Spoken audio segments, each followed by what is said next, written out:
Hey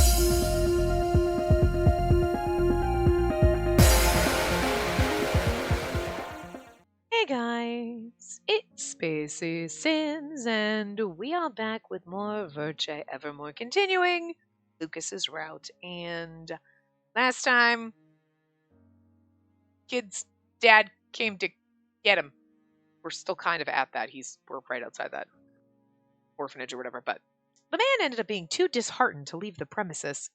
So the female staff member he shoved earlier called the Corps to have him taken into custody. Oh, they're our boyfriends. I was surprised when we got a report that some guy barged into the orphanage. A good thing we were on patrol nearby. Yeah, must have been a nightmare. Glad the kiddos were safe, though. Yes, indeed. I assume a night of confinement will suffice. I can only hope It's enough for him to atone for frightening the children. Yeah, that's an unlucky situation. If he had just stayed away from the kid, none of this would have happened. Hugo, are there a lot of relivers whose emotions and behaviors change dramatically after reviving? I can't see either way, to be honest. There was a guy who doted on his little sister before he became a reliver, and beat her to death over money. Not the first sad case like this we've seen. That's terrifying. Don't look so gloomy. The example I gave was an extreme case.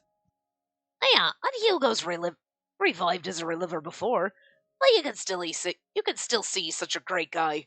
I couldn't ask for a better brother. Oh God, something's wrong with Hugo. Oh no! Hugo, don't break my heart! Everyone's gonna break my heart in this game. Well now, you deserve a drink for that. Yeah, you're buying next time. The two of them laughed heartily to do away with the heavy atmosphere. I'm concerned. Don't wink at me like that, sir. I mean, okay, so see, Eve's also got the happy sprite where his eyes are closed, so like, I can't really use that against Lucas anymore. It's really only pertinent when Daisuke Hirakawa is your freaking voice actor, dude, though. Like, you're like, I don't know if I trust you now. But, you know. But Eve also now has one, and technically Hugo's got a winking one. Winking doesn't count, but anyway.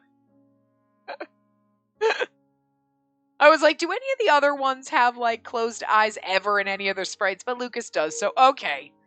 I guess technically we can't have that on the board for reasons why he's Boro, but, like, still, you can understand why I leapt to why that conclusion was there, right? Like, I mean, why it became a little sus.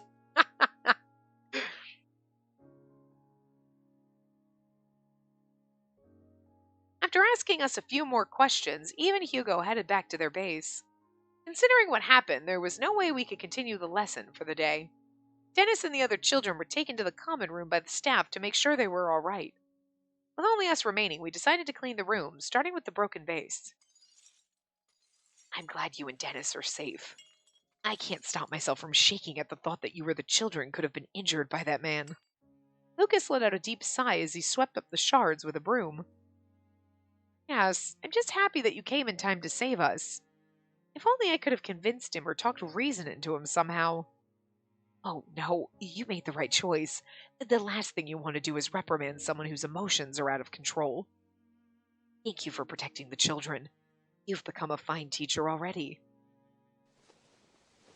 Without any warning, he naturally set his palm gently atop my head. Stop petting me, sir. I mean, don't actually do it, though. Keep doing it, because I like it. No, if anything, it's Dennis who should be praised. I can only imagine how scared he was and how hard it was to see him again.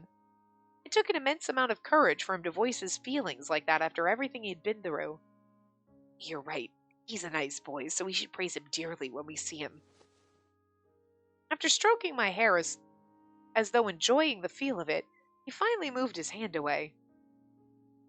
Still, I can't say I'm used to such things. Ever since I decided to pursue teaching, I've seen many children lose their parents, much like what happened to Dennis. I agree. I've seen some myself, too. There were many children who lost their families because of reliver technology. Some children were abandoned after being abused by their parents, who lost their sense of love after becoming relivers. Some were born simply to work and make money for their parents, who then disowned them after they had saved enough money.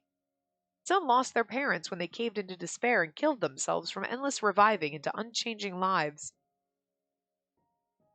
Like, damn, This technology sounds traumatic, and why do we have it? The reasons were endless. Unable to turn a blind eye to the situation, the country established orphanages to help. But there weren't enough, especially in places like the slums, without any support.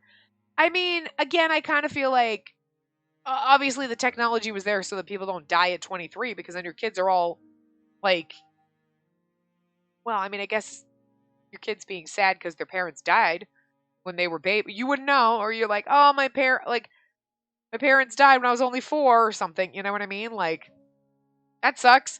But it's better than them beating you or sending you to workhouses so they get enough money to become a reliver. And like, also, like, they're making toddlers work because like you didn't.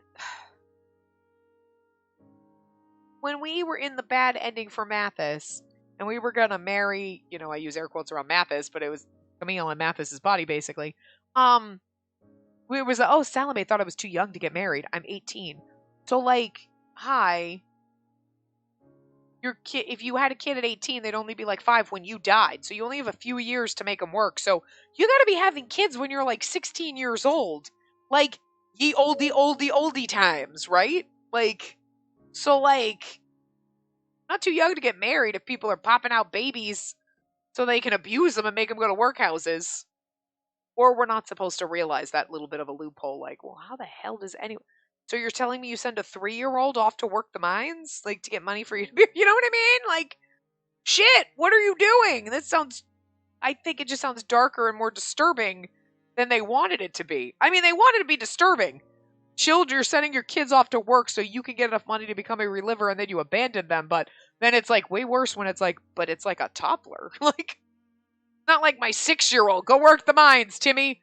It's like my 3-year-old. What the fuck is wrong with you? Why can't you walk right? You know what I mean? Like, Jesus. Like, shit, that's way darker. Damn. Yeah.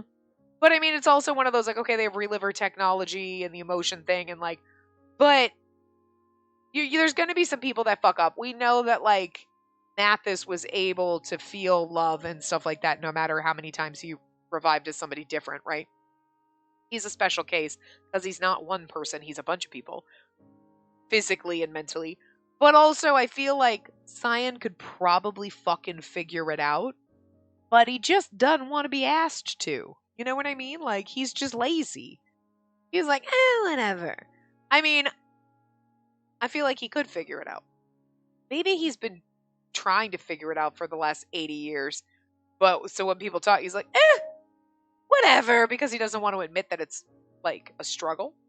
But like, I feel like some of the problems that reliver technology brings up, it's like, well, this and this, and it's like, I feel like there's a way for you to have figured it out.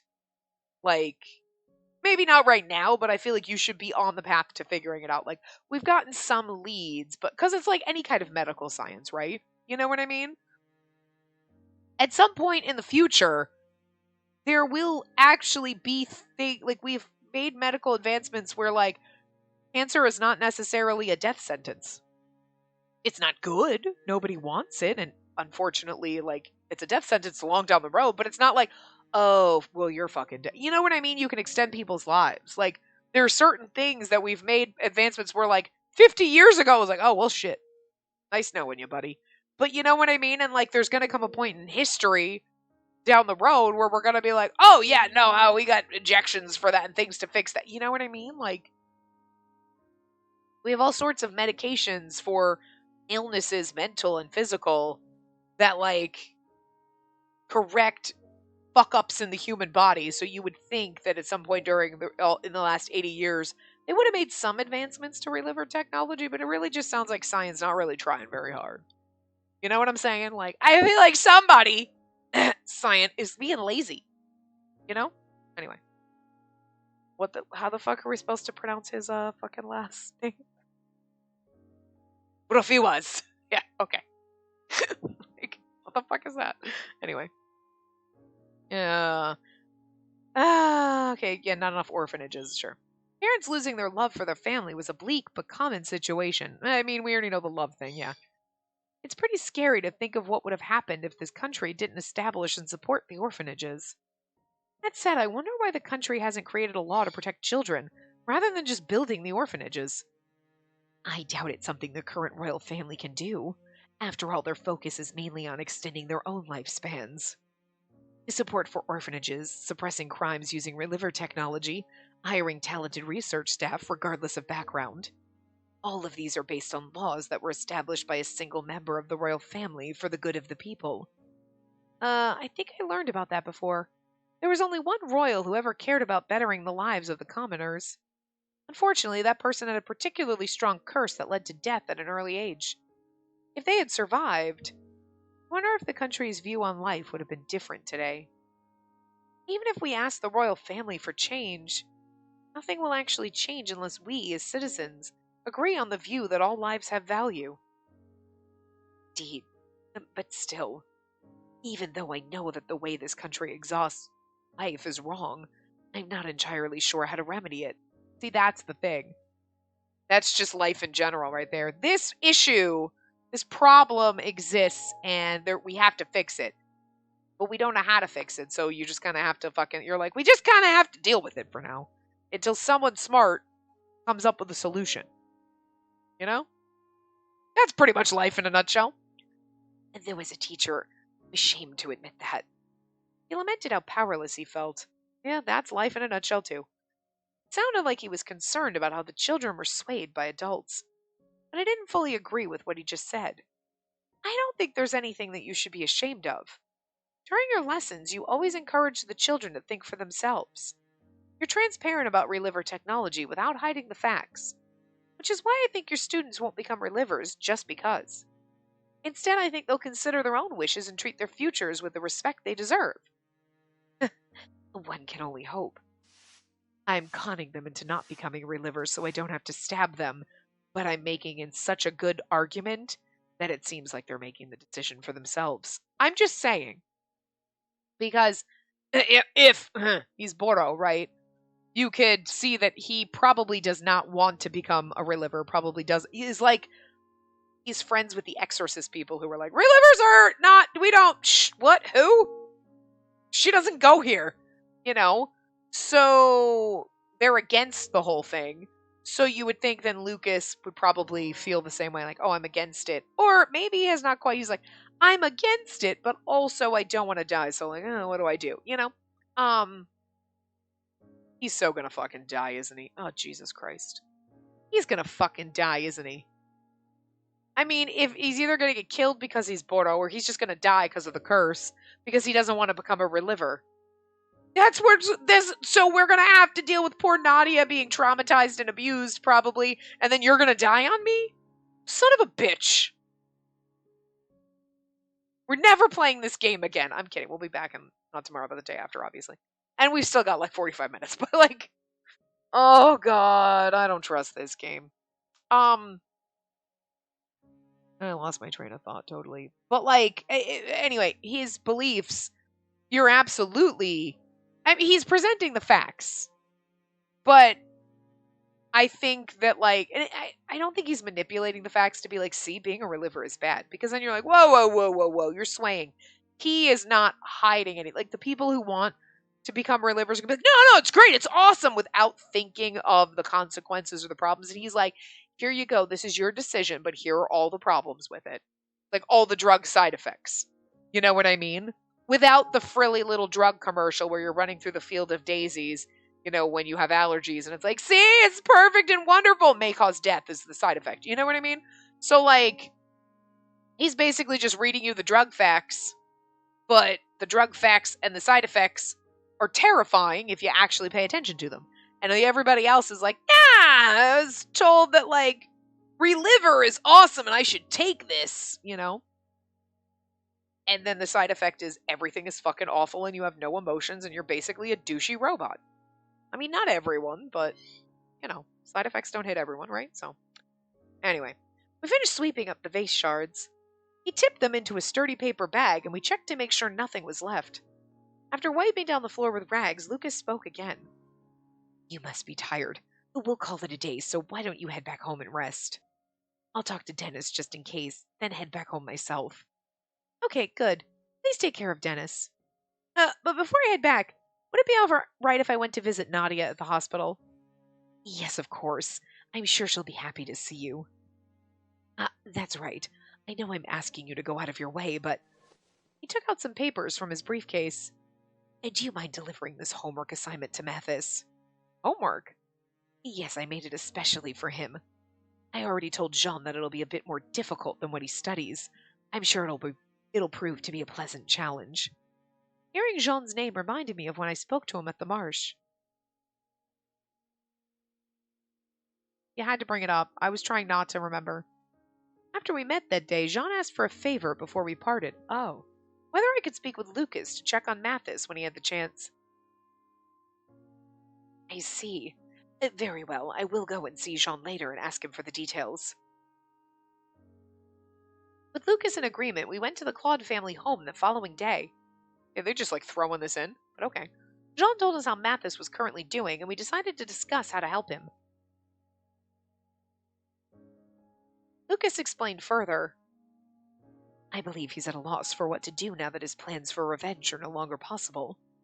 So I'm hopeful that things will improve if he's able to redirect his focus toward academic pursuits. I see. The questions you've prepared, what are they about? I'd like to write some. I feel like I'd like to write some is probably the right one. I'd like to write some.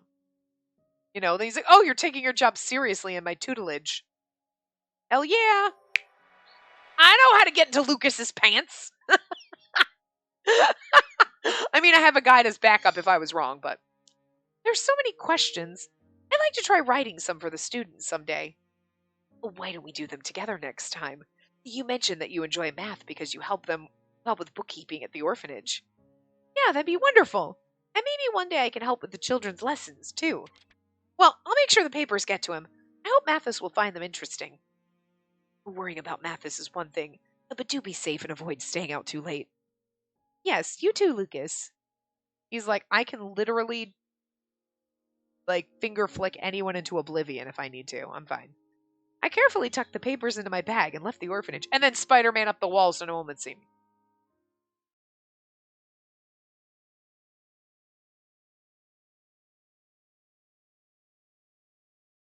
I'm not going to lie. When it comes out that Lucas is Boro, I'm going to be like, what? I had no idea. Oh my god, guys. What? To be fair, if somebody else is Boro, I'm going to be like, wait, I really didn't see that coming because it was way too obvious that it was Lucas. Shit, the bamboozle's strong in that, Just as she left the orphanage. At the Institute in Cernaval, in a lab where relivers were manufactured. A clone's memory download was completed, and the body was activated to begin life as a new reliver. As he watched the dead body being dragged away by the disposal team, 17 seconds faster than normal. Dahood, update the database. After the next maintenance period, we're going to increase production to 2 units per month. Fine. At his boss's command, Dahood quickly fidgeted with the screen floating in front of his tired eyes. After updating the database, Dahood started to jump up and down where he stood. Yeah! Finally done with 6 straight nights of hell! I can finally sleep in my fluffy, cozy bed! All done! See you later, Cyan! And farewell to work forever! Look how he has little stars in his fucking his conversation points. Once I'm all tucked in, I'm not waking up, so please don't send anyone to my room or else I'll... I see. Only 6 straight nights, I'm sure you can manage more. Just as Dahood was about to prance away, Cyan grabbed him by the head to stop him. Yeah, no! If you want to do overnights, do them yourself. What? I'm not asking you for one more night. You can sleep all you want once this is done. I need you to deliver these papers to a researcher staying at the Exorcist Hospital. Huh? You're telling me to go all the way to Coen now? Wait a sec. Why is one of your guys at that darn anti-reliver hospital? Also, Dahood has his eyes closed in some of his sprites. I mean, okay, so we'll take that off the pinboard and throw it out. But I'm just saying. Come on. It was really just because Daisuke Hirakawa and Saint Germain and that's the only reason. ulcers in his stomach at a time when the other hospitals were full. Huh, that's unlucky. I bet he's sleeping with one eye open. But I'm a reliever too, so won't I stand out? What if they pelt me with rocks? It's fine. Shut up and go. You don't have your tattoo showing. Just don't show me your tattoo. Look at him. Realize his little outfit is like a little corset and a little skirt over his pants. I love it. Also, his hair is like so fucking long. He actually kicked him. Dahood grumbled and was greeted by a hearty kick out of the laboratory, which we heard. It was loud. Ow, jeez! He really is a tyrant. Well, what the heck? Are we going to run into him? Dahood set his lab coat down in his room as he muttered, then stepped out of the institute for the first time in days. Do we get to see a sprite without his lab coat? He breathed in the fresh air with gusto until finally reaching the hospital in Coen. Oh, where I'm going to be visiting Nadia. Or he's going to leave as I'm coming in. He observed the patients with a sideways glance as he walked through the hallways. Oh, well, that's true. I forgot. Everyone that's a reliver has the frickin' blue pupils, so... even if you're hiding your reliver tattoo, they might notice that. Yikes, everyone's staring. Well, it's pretty obvious I'm a reliver, but it's not as bad as I thought. I might as well take a look around the hospital while I'm here. How is it pretty obvious, aside from his eyes? Dahood's mind was too tired to control the impulse triggered by his curiosity. Oh god, don't die. I've always been interested in this place. I heard this hospital actually has a high recovery rate for ordinary patients. Their clinical studies must be top-notch. That makes me concerned that they're doing clinical studies on our poor little Nadia. Among those who were staring, many probably detested relivers and were willing to accept their coming deaths. Dahood breezed past those stairs and merrily walked through the hallway. He wandered for 30 minutes in search of rare ailments and unique medical treatments. Again, how can you tell he's a reliver aside from his fabulous little outfit? I don't know if we've ever seen him without his lab coat, but I'm loving the fucking sleeves on his little shirt dress and the little... Okay, sir, I'm sorry. I'm gonna need to raid your wardrobe. I want that fucking vest. Because that vest has fucking tails on it. That's my shit. That is like a magician vest. There was nothing I love. I was going through my closet and like, getting rid of some stuff. And at one point I'm like, why do I just have a plain black button? Oh, that's my magician shirt. Because it actually is like a normal hem in the front. It's like a high-low hem, but it's got a normal, but then it's got like the long-ass tails in the back. And I'm like, fuck yeah, I love me a shirt with tails. It makes me feel like a magician. It's like a tuxedo, you know, where you're like tucks and tails. Like, who doesn't fucking, like, sorry, I'm sorry. But a high-low hem is magical. Because I feel like a motherfucking magician, and I love this fucking vest. It's so steampunky. Stop it. Give it to me. It's got the ruffles on the booty. Girl. Dahood, I'm borrowing that from your closet. And by borrowing, I mean taking and never giving back. I love it. I mean, I love everything else about your outfit, but that vest is... that's on fire. That's not on fire. It is fire. Okay, I'm sorry. I'm just too excited. I don't know words. Your medical technology is way older than ours, but their doctors are really skilled. I can see why they have a high recovery rate. I've already found a few I wouldn't mind recruiting, but I doubt we'd get along since we have different approaches to life. As he continued to mull over the thought, a stretcher appeared in front of him with a human body that had expired from the curse. As it passed, Dahood noticed that the body was wrapped with incredible care, far more than what was done for corpses at the Institute. Well, yeah, because these people are dead and gone for good, and you're treating bodies like, well, that's just one shell, and you put on another one. It would probably be buried soon with the bereaved family in attendance. Everyone would take great care to honor the human life that would never again return to them as a reliver. Dahood found their beliefs to be admirable in a way. Still, it really is a waste of the concept of life they value so much. Instead of protesting our technology, they should use that time to shout about living life to the fullest. Just as he mumbled his thoughts, Dahood stopped as he heard a coughing fit from a nearby room. Oh! Dahood, you're not going to be the one that's obsessed with Nadia, are you? You're not going to be like, no, please don't do that. That sounds pretty serious. I wonder if they've got a respiratory disease. He wondered whether he should call for a doctor, but there weren't any in sight. Unable to find it in his heart to just leave as though he heard nothing. Hello there?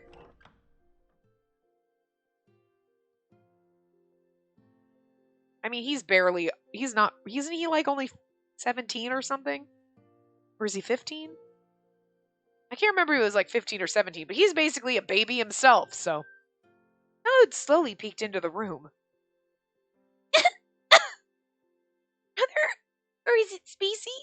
You came. Huh? Brother?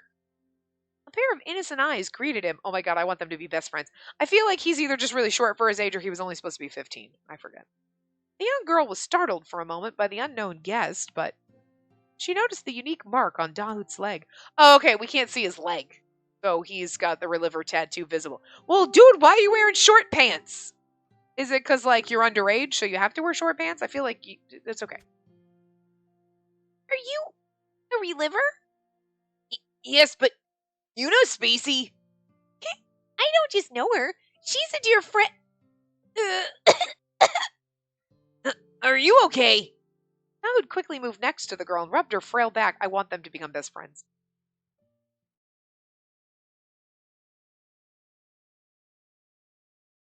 Like, he's going to talk about Reliver stuff. She's going to get in her head, and then frickin' Lucas is going to get so pissed. I arrived at the Claude family mansion to deliver Matthys's homework, courtesy of Lucas. Jean isn't here. I assume Matthys was in his room, regardless of his butler's presence or absence, but if he was in his study in the attic, he might not be able to hear the doorbell.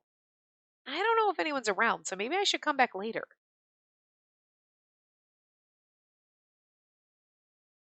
I decided to head down a familiar road to go and visit Nadia at the hospital.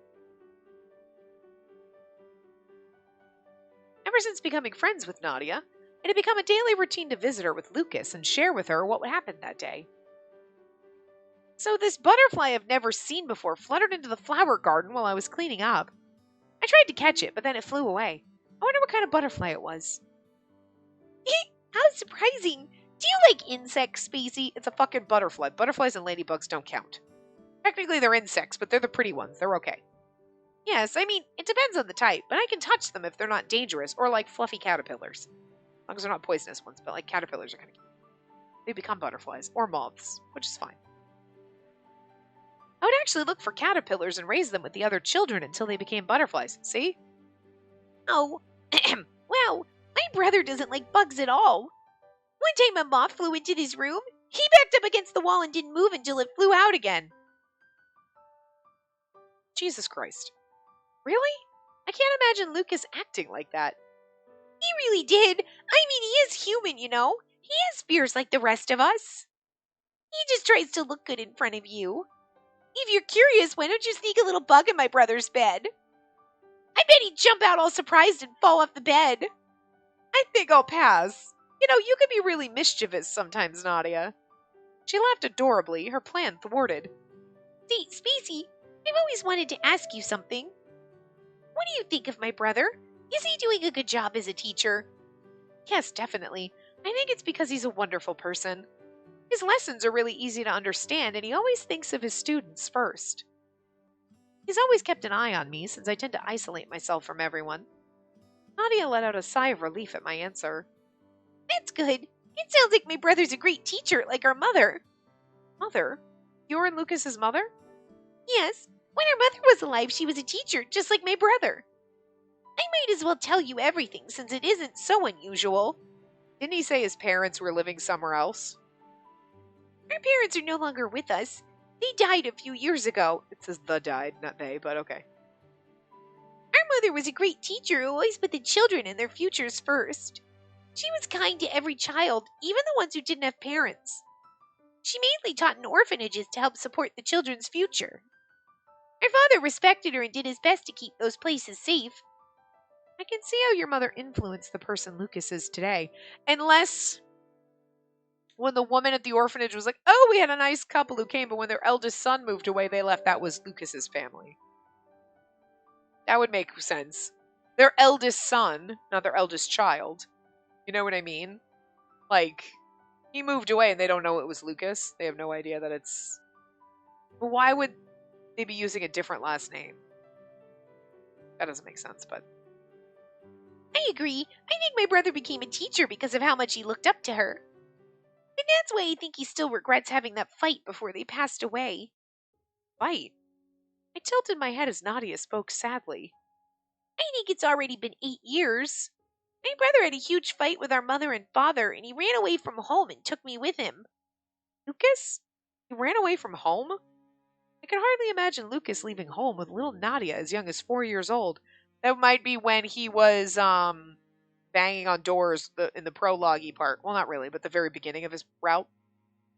Don't get me wrong. It was my choice to leave home with my brother. After that, we avoided our parents and lived together wherever we could, but during that time, both our mother and father died. So you couldn't reconcile with them. Nadia nodded in response. They probably reached their age limit or died in an accident before they could do a backup. But again, didn't he say when we were like, oh no, my parents are off living in a different town or something like that? So we're like, oh good, there's someone to look after him. He lied about his parents being dead. From the sound of things, it didn't seem like they'd be reviving as relivers anymore. Which is why I'm a little worried that my brother became a teacher out of guilt, to make it up to her mother. But I feel relieved now after hearing what you said. Said, not sad. It sounded like I said sad, wow. Don't worry, I'm sure there were multiple reasons why he chose to be a teacher. Lucas is a very interesting person, and it's hard to guess what's on his mind, but he always looks happy when he's with the children. That's not something he'd force out of obligation or regret. Oh, but I guess it's not very convincing coming from me. Nadia shook her head in response. Don't say that. Thank you, Spacey. You're right that it's not just out of guilt. I'm just imagining him feeling guilty, that's all. I should be more like you and be proud of my wonderful brother, right? Oh, but don't go thinking he's some perfect person. He breaks things by accident for being so clumsy and all over the place. I'll be careful around him. Our hair swayed every time we laughed with each other. Hearing all this about him, I guess I don't know the real Lucas yet. Yeah, I mean, you're missing half of him. The one that's shrouded in a cloak that stabs people. I wouldn't have known he had a younger sister like Nadia if he hadn't introduced us. Or rather, I probably wasn't making the effort to know. If I were more proactive in learning more about him, I might have been friends with Nadia much sooner. When you said wonderful person before, were you thinking about him as a man? Huh? Nadia looked at me with sparkling eyes. I wanted to ask you for a long time now. Beezy, what do you think about my brother? What do I think? What do you mean exactly? You jokester! Where are you pretending? I meant in a romantic way. We're like, what now? I'm not old enough to be thinking of these things. I'm 18, she's 12, and she's like, romantic. I stiffened at the unexpected question, but Nadia was all too happy to continue. I think my brother is pretty, and he's very respectful of women, so he'd take really good care of you. I think my brother's pretty. I mean, he's gorgeous. Jesus. You ain't wrong, girl. So, you know? You know? I had no idea how to respond to her question. I look up to him. He's a wonderful person. I don't think I look up to him is right, because that's very I look up to him. Like, we're just friends. You know, he's a wonderful person is he is a wonderful person, and I'm not saying yes, but I ain't saying no. You know? Yeah, okay. Man, I know how to romance the pants off Lucas. Damn!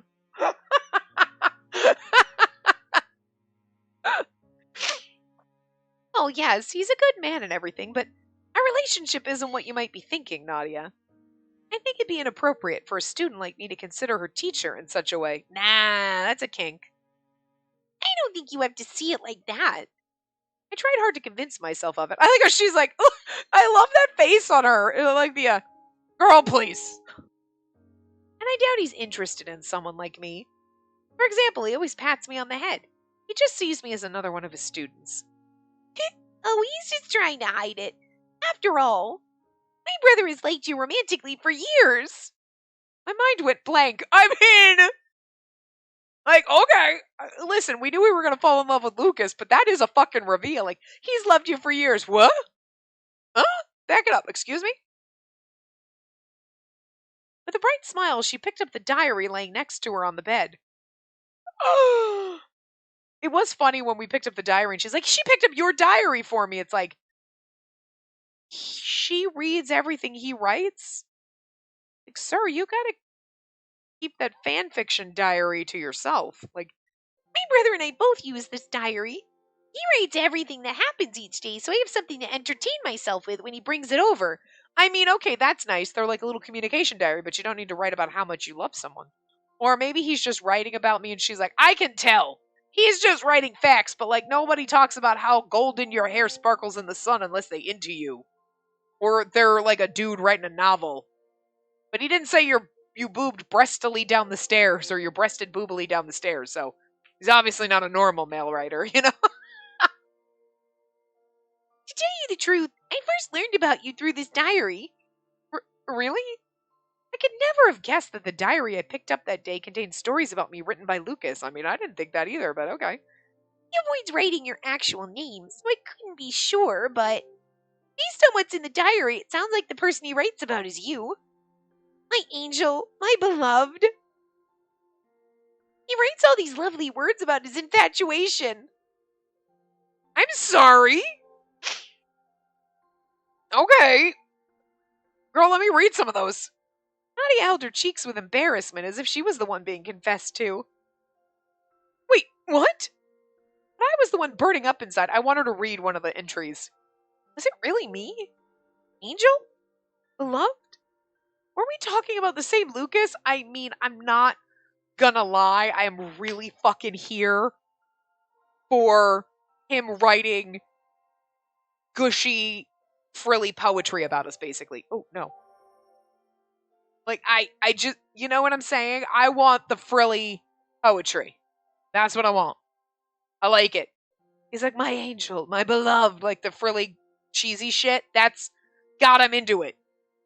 Like, please don't have him be like, oh, no, I wasn't talking about you. But I do love you. Like, no, I need this.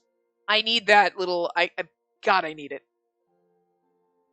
Well, okay, now that you've given it to me, you can't take it away. I didn't need it before, but now that you've handed it to me, you can't have it back. Were we talking about the same Lucas? God, I hope so. And for years now? That can't possibly be true. Until recently, I was a terrible student who never once returned his many acts of kindness. I wouldn't have been surprised if he hated me, since there wasn't a single reason for him to love me. I mean, some people just like what they say and like, or know you better inside than you think. You know what I mean? He's like, no, I know there's a good soul in you. And like, damn girl, you fine. He might. That had to be the case, but I guess a part of me wanted more. To be just a little closer to him than his other former students. That would be more than enough for me.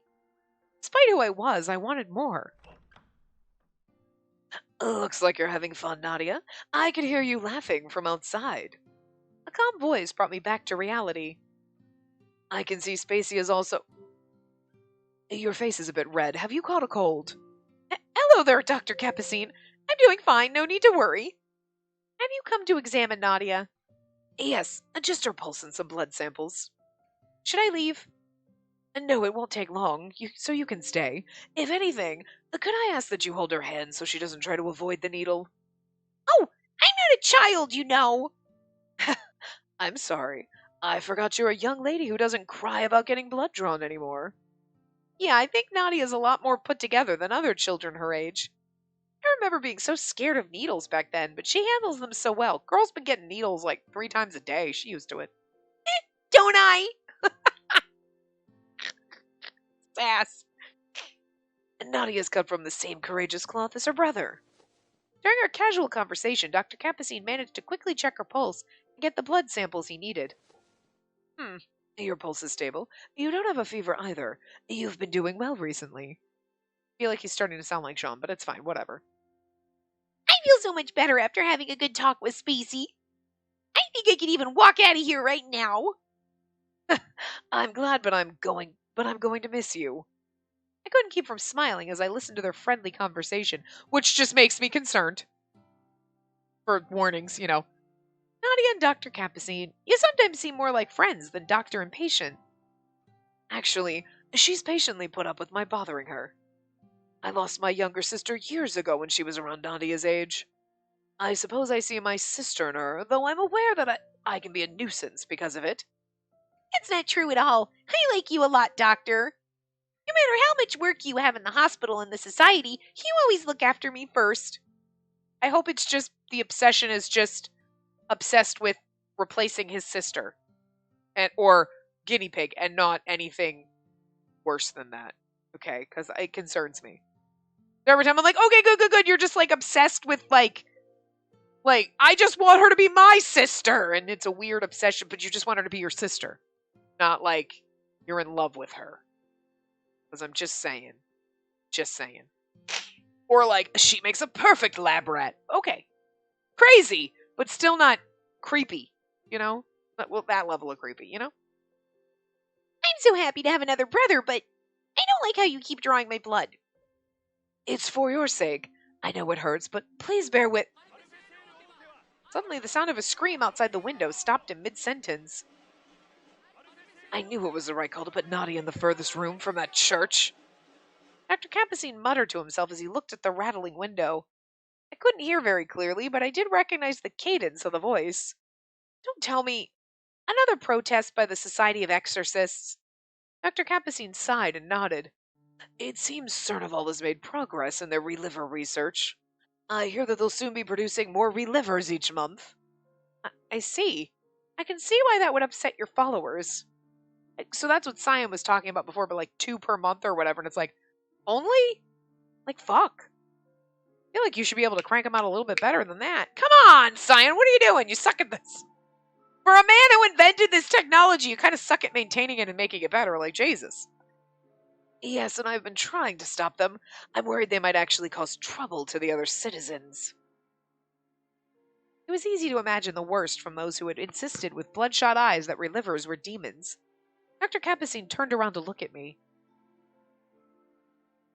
You're a docile young lady, which concerns me somewhat. They might force you to join them. If you must attend church, I recommend giving them a wide berth. Let me see. Just in case here. This is the scripture of our order, so show them this if they approach you.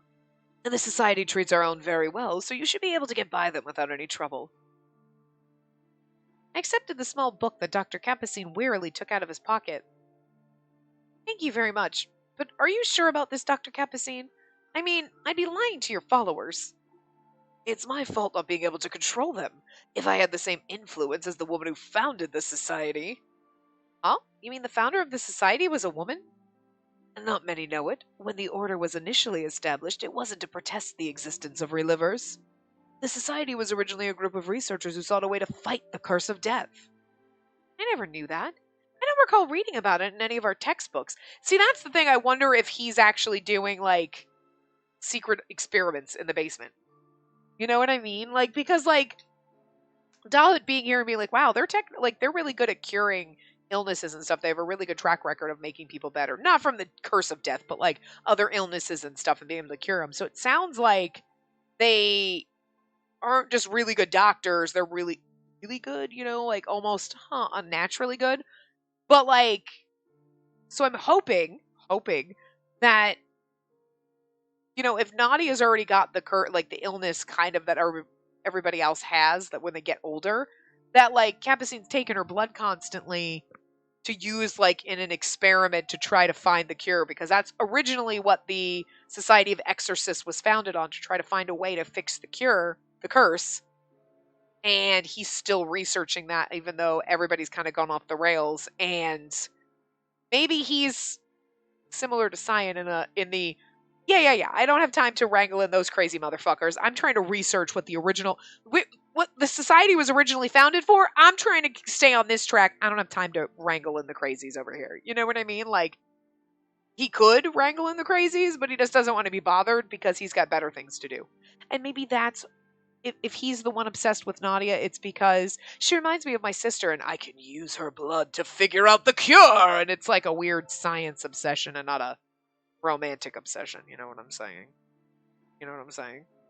Because, like, him being obsessed keeping her here and, like, it kind of, to me, that wouldn't be obsession with a minor. That would be more like, you know, child abuse. But, like, child endangerment.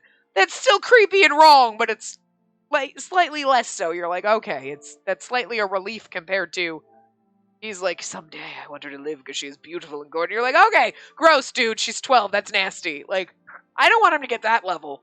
Okay? I'm just really hoping, but I feel like the game's gonna The game's gonna just ruin everything for us all, but anyway. Alright, I never knew that. I don't recall reading any about it in our textbook. Okay. I didn't know either. I'm sure he'd be surprised to hear that. He? Oh, that's right. I was going to tell you two and my brother. I actually made one more friend recently. What a pleasant surprise. Good for you, Nadia. Who is he? He's a boy who visited the hospital. He came into my room when I was having a bad coughing fit. I could tell by Nadia's happy voice that he must have been her first male friend. Since she referred to him as a boy, he must be around Nadia's age. Okay, I'm thinking that he's only 15. I feel like that was right, but I couldn't remember. He's gone home for the day, but he said he needs to come back to the hospital, so I'll introduce him to everyone next time. I've made 2 friends already in such a short time. I'm so lucky, aren't I? So she doesn't tell anyone it's Dahood, that he's from the institute. Like, interesting. So we're like, oh, you made a friend. Cool. We don't ask about him. What's his name? After leaving Nadia, who reluctantly let me go, I headed to the Claude family mansion again, hoping that Jean would be there. I found him and delivered the homework assignment from Lucas to give to Matthys, who was holed up in his attic study as usual. Are we going to see him? Aww. I watched them from a short distance. I hadn't seen Matthys for a while, but he appeared very tired. And that explains also why he's always wearing the choker. It's like to keep his head attached to his body.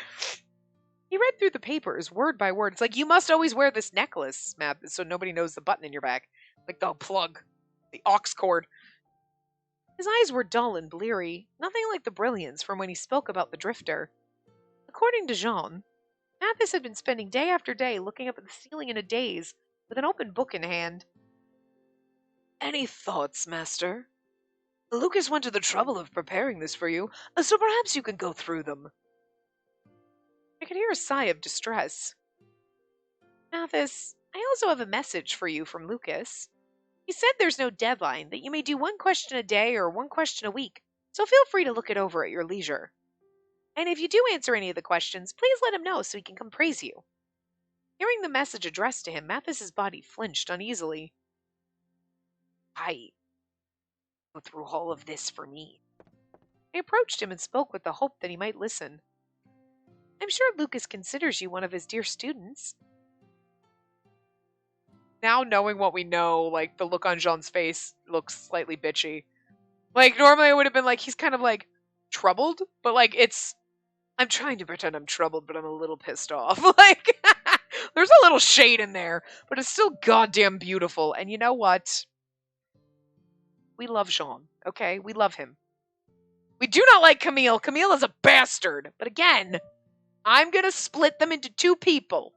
Okay? We're ripping Mr. Hyde out and burning him on the pyre, all right? But our little Dr. Jekyll, i.e. Jean, is going to stay forever because he's precious. Right? We will split them. Matthys, I don't think Lucas expects you to change overnight. Why don't you rest as much as you want, and when you feel like it, you can give those questions a try. Oh, but I think you should eat and sleep properly for your own sake. One other thing, even the rest of us are worried about you. After Matthys' eyes wandered a bit, sorry, and you for worrying about me. His voice sounded dry, probably because he hadn't spoken in a while, but the kindness in his voice was still the same.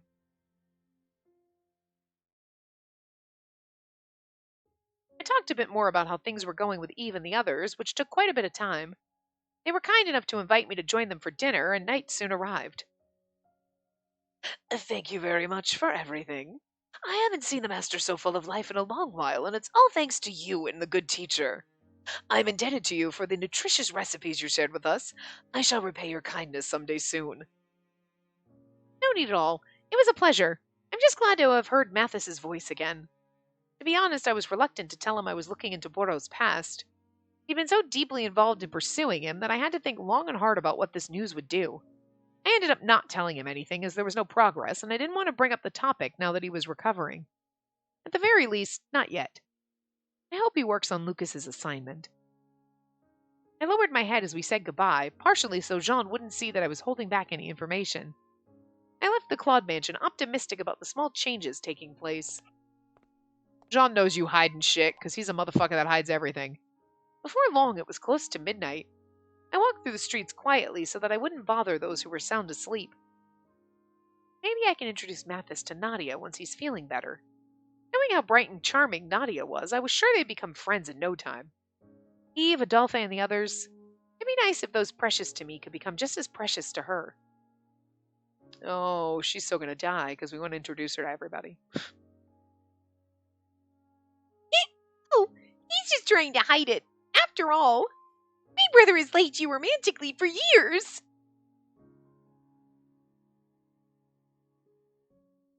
I felt breathless at the memory of what she said earlier. I never thought for a moment that he might think of anything like that. Of course, I also knew that, despite his feminine beauty, Lucas was still a man. There were times I felt flustered by certain moments of masculinity and gentleness from him. In some ways, I felt a longing that I knew would never be realized.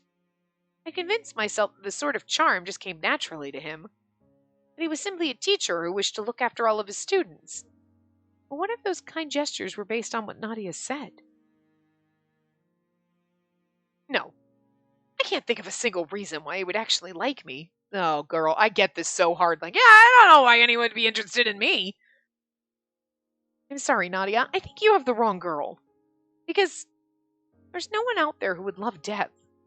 If anyone did really like me, first of all, we have a whole harem of men that I believe absolutely like death, and like, if anything, if anyone in this game, if you were at this point, she was like, no one could fall in love with me. I don't know. I feel like Anko tried to save your life, so I feel like that would have been a set. You'd have been like, definitely. If anyone did really like me, I think I read that, then their love would be for naught. Lucas will be 23 soon. Even if he becomes a reliver, he'll lose any affection he might have had toward me. Oh, you gotta bring it down. Oh, we were having a moment and then you took it.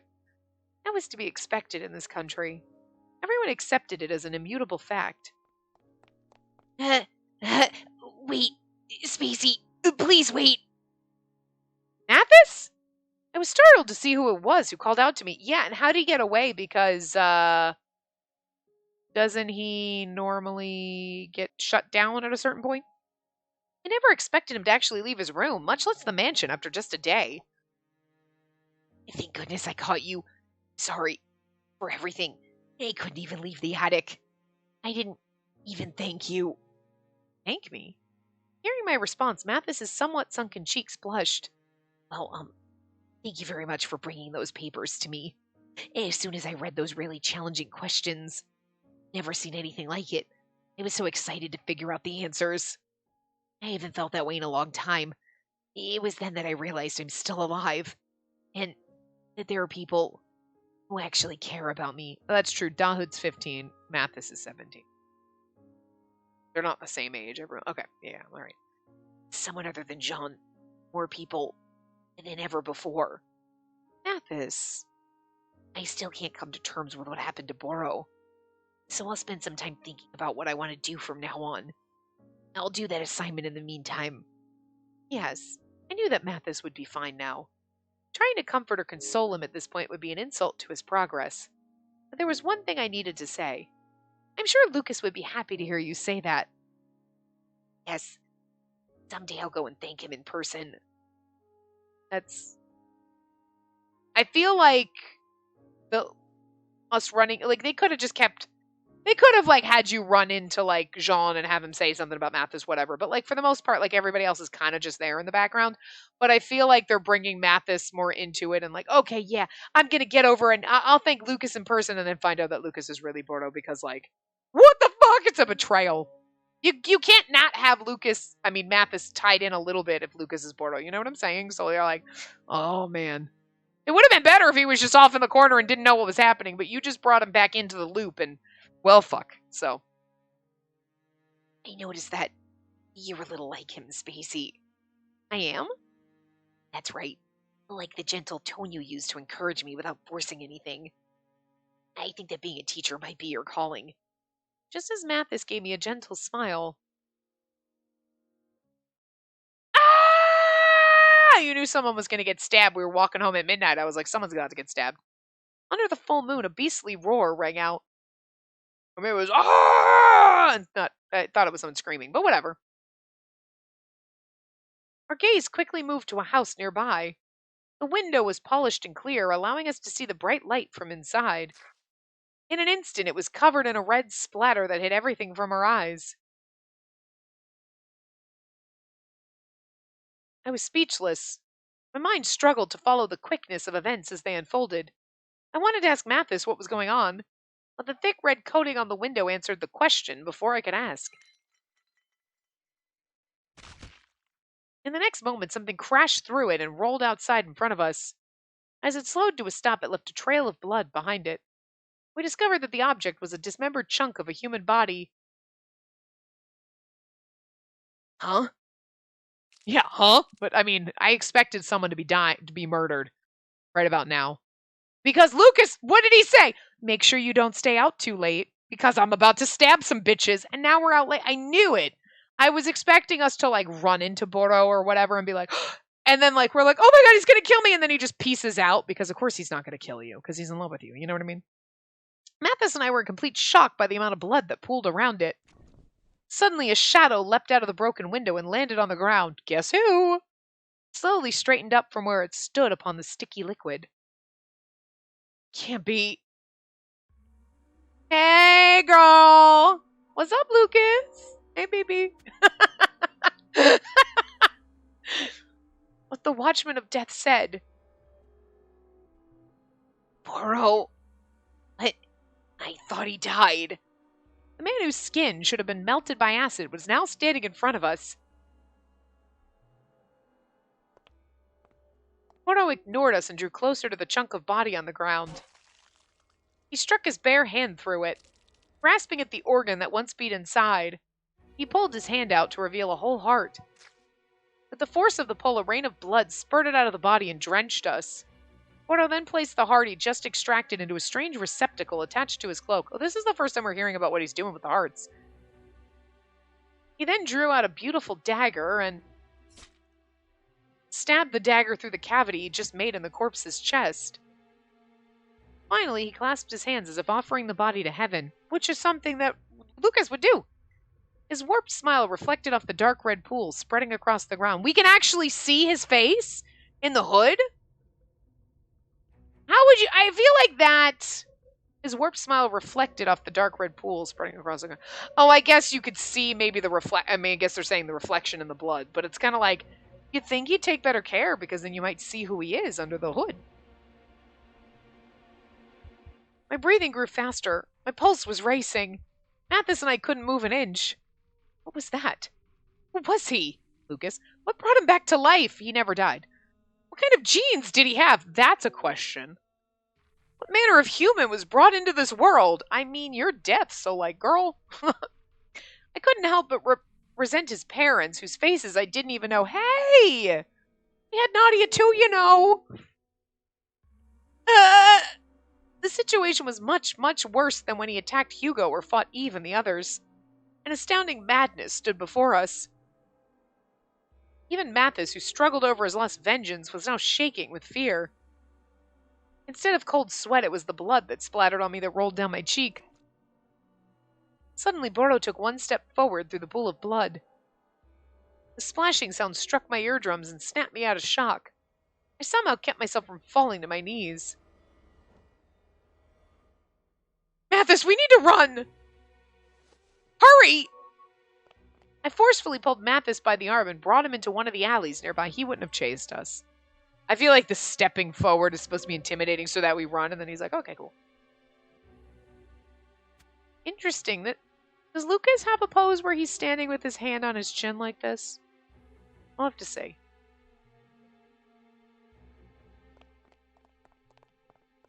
There's at least two of them that are overlap, but I don't know if that's... I know the like hand behind the head one, and then there was a different one. But obviously he also has the one where he's got his halberd out, and you're like, well, Lucas doesn't have that pose because he doesn't have a halberd usually. We need to find the Royal Guard or the Corps. I should have stopped right here, but... Actually, I will stop, because we're a little... we're basically at time. But I'm just getting into it, but... I'm going to stop before we get too into it, because then we'll go like 10 minutes over, so... Anyway, we'll get back to the intensity next time. So I will see you next time. Remember to give the video a big thumbs up and subscribe to see more.